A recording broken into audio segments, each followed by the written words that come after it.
We've all heard lots of stories about how champions are being built.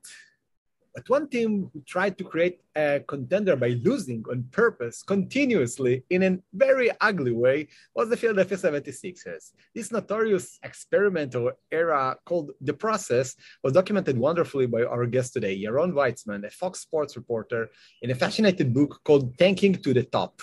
So today, following another Sixers disappointing season, we got Yaron on the line to hear what he thinks about the state of the Sixers. How are you, Yaron? I'm good. Thanks for having me. It's our pleasure and a big honor to have you here.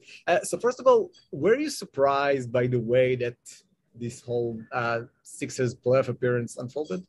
It's a good question. How about yes and no? Um, the James Harden did not look good in the postseason, and once you realize that, you knew they'd be in trouble. And after Joel Embiid got hurt, also that was kind of it. They were so dependent on him. All that being said, I don't think I'm surprised that they lost in the second round. You knew it would be hard for them to get that far. Because the Eastern Conference is pretty loaded. I am surprised how poor they looked against the Heat and how uninvolved and disinterested James Harden looked in the game six. What was it? 2 shots in the second half, no free throws. It's just embarrassing. And that I think surprised me. But then again, the issue with Harden is if you look at his career, it doesn't even stand out so much as a different sort of performance. So that, maybe I shouldn't be surprised by it. So that's the yes and no.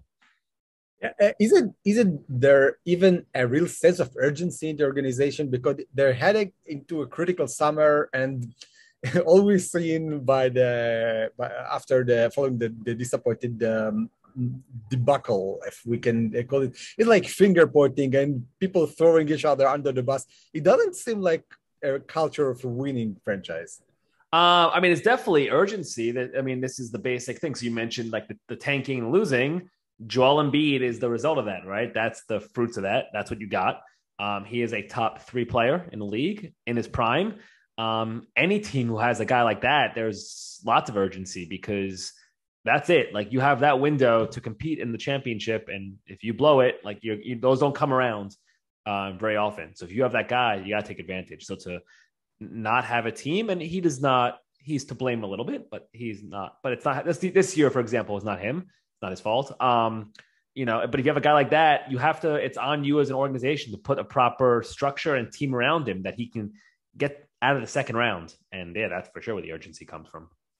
Yeah. And how can you explain the decision to stick with Doc Rivers, even after all what he's had, no even conference finals appearance over the last decade or so, like 9 years, and immediately at the day following the loss, Daryl Morey is saying he will be the coach next year. No discussions, no anything. It seems baffling to us. Yeah. Okay. So one, what is said in a press conference doesn't always necessarily mean that is so. I'm not saying they're going to make a change, but just I don't know. With Daryl Morey, him saying that in a press conference, he's got to say that, right? It's the right move. You have to say that. That's one. 2 is Doc Rivers has what's the contract? Like 3 years, 20 million left. That's a lot of money. And I know 24 million, I think, okay, something like that. Yeah, 2025. So I know, was that Mark Stein? Does Mark Stein, do you ever get him on? Does he speak Hebrew on these shows? He probably makes me look bad. Mark is a great chaver of the program. Yeah. He's a fantastic friend. Is he doing an Ivrit? Does he make me look bad if he comes on here? No, he's basically, I don't think he's interviewing in English as well, but in Hebrew as well. But yeah, he's a great friend of the organization.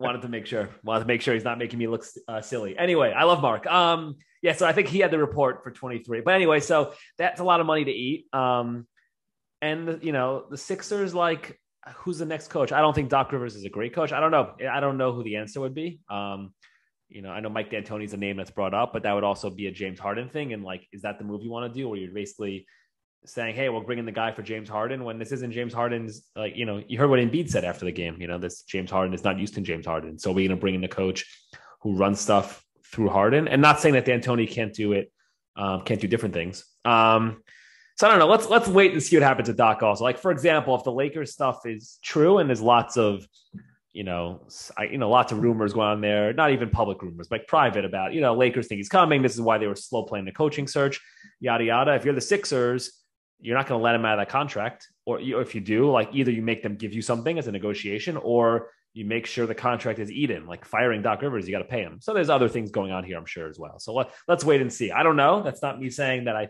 think there's going to be a change, but like I would just see what happens over the next few weeks. The last time a team from Los Angeles took Doc Rivers from a team in the Atlantic Division, they even had a trade and gave up a first round pick. The Lakers doesn't have any first round picks until 2014.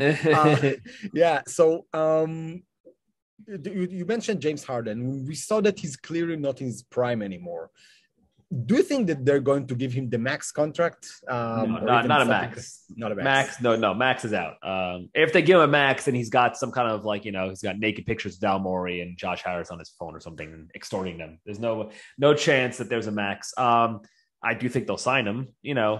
I think they're going to work out. He has a little leverage in terms of the player option, right? So he can pick that up, or he can tell them, I won't pick it up, but you give me a sort of, instead of picking it up, you give me a 4-year deal. There's ways to kind of maneuver around to get the number lower. And maybe they can get to a point where a number is not awful because, well, we're all criticizing James Harden. He's still a good basketball player. There's still reasons. Him and Embiid as a pick and roll partner, statistically, like the numbers on that were better than any pick and roll partnership in the NBA. There are other stuff going on there. Yeah. So just, they'll bring him back. Not a max. That's definitely out. Okay. And you also mentioned what Joel Embiid said about Harden. And last year he had the criticism about Ben Simmons. And although it's hard to argue because he is telling the truth, people seeing this behavior by Embiid as maybe detrimental to the camaraderie that they're trying to build and to his leadership. We're seeing Giannis following a loss, taking things on himself, and Chris Paul is saying this is what on me, and Joel Embiid is talking about other players. Is he a leader? It's a good question. I would prefer, let me phrase, as a reporter, I don't ever like to say, guys, be less honest and don't share as much, right? So I don't love when we do that. The Embiid's leadership, in years past, it wasn't there, right? You talk to people around the team, teammates, all that stuff. It wasn't there. This year that changed, especially when Ben Simmons absent, and maybe last year a little bit too, right? But Ben Simmons is absent, and this year specifically, Embiid was leading. People around the team thought he was stepping up, and the way he's interacting with teammates, he got along really well with Tyrese Maxey, guys like that, younger players. They felt like it's also leadership is, you lead by example. He was in shape. He was coming out, playing, stuff like that. The Harden thing is interesting, right? I mean, you saw Embiid's thoughts on that. I'm going to assume, you don't have to know anything to know, that can't be fun to play with James Harden in this stretch. In general, this is one of the things we always talk about. It doesn't seem like a lot of fun to play with James Harden. Now, if he makes life easier for you, fine. At the beginning, remember Embiid and Harden, there are all these clips of Embiid working on his step back and them joking around, and they were having a great time. The answer is I'm not sure. Let's see what happens over the offseason next year and see how things look. But I do think it's worth paying attention to in terms of Embiid's feelings in regards to having Harden as his primary running mate. Do you think that they can build a real championship contender in Philly?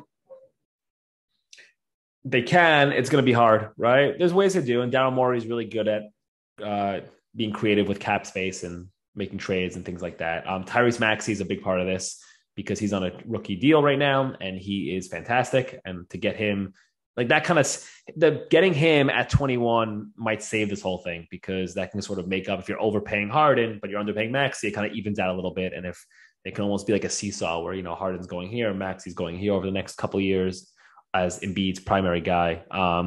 So that's a key thing for that to watch, and that might end up saving them. And again, I don't want to write off a team that has Joel Embiid, because when he's at his best, you could argue he's the best player in the NBA, right? And I couldn't, I'm not going to argue against that. No, you can say other guys, but you can't make an argument against him.